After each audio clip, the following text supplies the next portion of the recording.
চালকবিহীন ride healing সেবা আন্তর্জাতিকভাবে নতুন নয়। ফিনিক্স থেকে সান ফ্রান্সিসকো, লস অ্যাঞ্জেলেস থেকে অস্টিন, যুক্তরাষ্ট্রের বেশ কয়েকটি বড় শহরে সফলভাবে চলছে ওয়েমোর রোবোট্যাক্সি। এইবার সেই তালিকায় যুক্ত হয়েছে ইউরোপের ব্যস্ত শহর লন্ডন।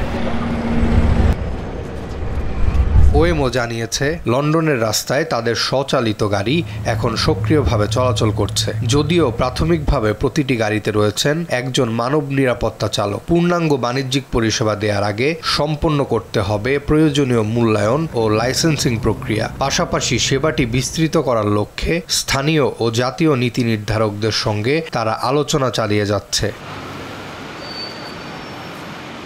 লন্ডনে সেবা চালাতে হলে ওয়েমোকে মানতে হচ্ছে যুক্তরাজ্যের স্বয়ংক্রিয় গাড়ির নতুন নিরাপত্তা নিয়ম, যেখানে স্বয়ংক্রিয় যানবাহনের সক্ষমতা হতে হবে সতর্ক ও দক্ষ মানব চালকের সমতুল্য। সেই সঙ্গে কঠোর নিরাপত্তা পরীক্ষা ও ট্রান্সপোর্ট ফর লন্ডন TfL এর সব লাইসেন্সিং বিধিনিষেধও মেনে চলতে হবে। যে সংস্থা লন্ডনের ঐতিহ্যবাহী ব্ল্যাক ক্যাবস থেকে শুরু করে উবার সবাইকেই তদারকি করে থাকে।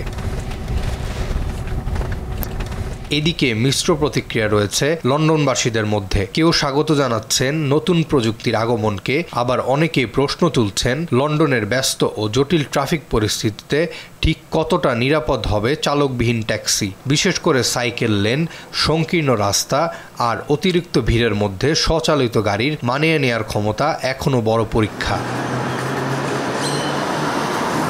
জাপানে চলতি বছরে আন্তর্জাতিক সম্প্রসারণের প্রথম পদক্ষেপ নিলেও সেখানে এখনও বাণিজ্যিক সেবা শুরু হয়নি। তবে লন্ডনের সফল কার্যক্রম ভবিষ্যতে যুক্তরাজ্য সরকারের 2026 সালের স্বয়ংক্রিয় ট্যাক্সি ও বাস পরিষেবার ছোট আকারে পাইলট প্রোগ্রামে ওয়েমোর অংশগ্রহণের পথ খুলে দিতে পারে। তাই কঠোর সরকারি মূল্যায়নে উত্তীর্ণ হওয়াই ওয়েমোর সবচেয়ে বড় চ্যালেঞ্জ বলে মনে করছেন বিশেষজ্ঞরা।